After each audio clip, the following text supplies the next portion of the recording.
Hello friends, ഇന്ന് വന്നിരിക്കുന്നത് അതിഗംഭീരമായൊരു വലിയ വിശേഷതയുമായി ബന്ധപ്പെട്ടാണ്. നമ്മുടെ സ്വന്തം അല്ലു അർജുൻ മലയാളക്കാരിക്ക് കൊടുക്കുന്ന ആദരവ് എന്താണെന്ന് അദ്ദേഹത്തിൻ്റെ ഏറ്റവും വലിയ ആഡംബരമായിട്ടുള്ള ഒരു തിയേറ്ററിൻ്റെ ഹാളിൽ അദ്ദേഹം ഈ ലോകത്തിലെ എല്ലാ മികച്ച ഡയറക്ടേഴ്സിൻ്റെ ഫോട്ടോയും അദ്ദേഹം ഇങ്ങനെ വെച്ചിട്ടുണ്ട്. അതിൽ നമ്മുടെ സ്വന്തം നമ്മളത് ബെസ്റ്റ് ഡയറക്ടറായിട്ടുള്ള നമ്മുടെ ലിജോ ജോസ് പല്ലിശ്ശേരിയുടെ കൂടി വെച്ചിട്ടുണ്ട്. അതുതന്നെയാണ് LJPയുടെ ഒരു ഹൈപ്പ് എന്ന് പറയുന്നത്. കാരണം ഈ ലോകത്തിലെ എല്ലാ ബെസ്റ്റ് ഡയറക്ടേഴ്സും വെച്ചിരുന്ന സമയത്ത് മലയാളത്തിൽ നിന്ന് ആകെ ഒരു വ്യക്തി LJP. അതെന്തായാലും ഒരു വലിയ ആദരവാണ്. കാരണം മലയാളത്തോട് കാണിച്ചുള്ള അദ്ദേഹത്തിൻ്റെ ഈ ആദരവ് സത്യം പറഞ്ഞാൽ എനിക്ക് ആ ഒരു പോസ്റ്റും ആ ഒരു ന്യൂസ് ഞാൻ വായിച്ചപ്പോൾ എനിക്ക് മനസ്സിലായത് അതൊക്കെ ഒരു വലിയ അംഗീകാരമാണ്. കാരണം മലയാളത്തിൻ്റെ സിനിമയിലേക്കുള്ള അംഗീകാരം. കാരണം ഈ ലോകത്തിലെ എല്ലാ സിനിമകളും വരുമ്പോൾ മലയാളത്തിൽ നിന്ന് ഒരു വ്യക്തി വെച്ചില്ല പറഞ്ഞാൽ അത് ചിലപ്പോൾ ആ വെച്ചതിനൊരു പൂർണ്ണത ഇല്ലാതെ പോകും.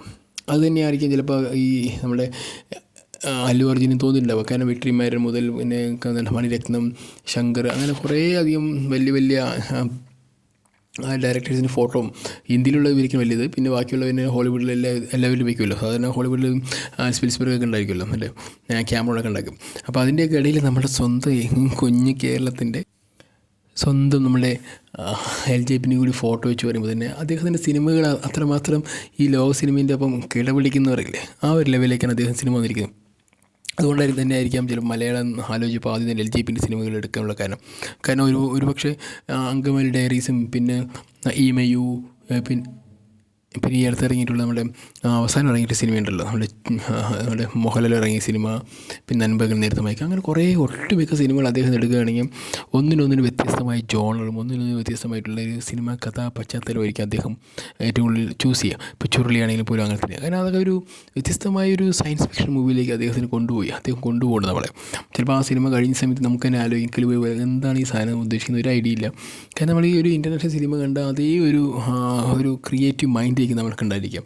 ഇപ്പോൾ ഇതിലൊരു ഒരു ഇംഗ്ലീഷ് സിനിമ കാണുകയാണെങ്കിൽ നമുക്ക് എന്താണോ അതിൻ്റെ ഒരു ഫീൽ അങ്ങനെ നമുക്ക് ഇങ്ങനെ കിട്ടിപ്പോകും. അത്രമാത്രം ഗംഭീരമായിരിക്കും അദ്ദേഹത്തിൻ്റെ സിനിമകൾ പറയുന്നത്. അതിനായിരിക്കും ചിലപ്പോൾ LJPയുടെ ഫോട്ടോ അവിടെ വയ്ക്കാനുള്ള കാരണം ഒരുപക്ഷെ മല്ലു അർജുൻ നമ്മൾ പറയുന്നുണ്ട്, ഒരു തമാശയ്ക്കാണെങ്കിൽ പോലും മല്ലു അർജുൻ എന്ന് പറയുന്നത് ചിലപ്പോൾ അദ്ദേഹം നമ്മൾ ഒരുപാട് ഇഷ്ടപ്പെടുന്നതുകൊണ്ടാണ്. അപ്പോൾ ബെണ്ണി ആയിരിക്കും അല്ലെങ്കിൽ ഒട്ടുമിക്ക സിനിമകളൊക്കെ അദ്ദേഹത്തിൻ്റെ സ്വന്തം നാട്ടിൽ കിട്ടുന്ന അതേ സ്വീകാര്യത ഈ മലയാളക്കരയിലും കിട്ടുന്നുണ്ട്. അതോടൊപ്പം തന്നെ മലയാളം ഏറ്റവും കൂടുതൽ ഇഷ്ടപ്പെടുന്നൊരു അന്യഭാഷ നായകനും കൂടിയാണ് നമ്മുടെ സ്വന്തം അല്ലു അർജുൻ എന്ന് പറയുന്നത്. നമ്മൾ സത്യം പറഞ്ഞാൽ മല്ലു അർജുൻ എന്ന് വിളിക്കാറ് എന്തായാലും അദ്ദേഹത്തിൻ്റെ ഒരു ഇഷ്ടം കൊണ്ടാണ് നമ്മൾ അങ്ങനെ വിളിക്കുന്നത്. എന്തായാലും ഇത്തരം ഒരു കാര്യം ചെയ്തതിന് എന്തായാലും അല്ലു അർജുൻ ഞങ്ങൾക്ക് ഏറ്റവും കൂടുതൽ അഭിമാനത്തോടെ ഞങ്ങൾ പറയുന്നു. Thank you bro, thank you. എന്തായാലും നിങ്ങളുടെ ഈ ഒരു നല്ല മനസ്സിന് ഞങ്ങൾ എന്നും കടപ്പെട്ടിരിക്കുന്നതായിരിക്കും. ഞങ്ങളുടെ സ്വന്തം ഒരാളെ കൂടി നിങ്ങളുടെ വലിയൊരു കാശ് മുടക്കി നിങ്ങളുടെ സ്വന്തം സാധനത്തിൽ നിങ്ങളുടെ സ്വന്തം സംരംഭത്തിൽ കാശ് മുടക്കി ചെയ്യുന്നതിൽ ഞങ്ങളുടെ സ്വന്തം LJPനെ കൂടി ആഡ് ചെയ്തതിൽ ഞങ്ങൾ ഏറ്റവും കൂടുതൽ സന്തോഷവാനാണ്. എന്തായാലും നിങ്ങൾക്ക് എല്ലാവിധ അനുഗ്രഹങ്ങളും ഉണ്ടാവട്ടെ. Okay, bye guys. അടുത്തൊരു വീഡിയോയുമായി വരുന്നതായിരിക്കും. Okay, see you, by.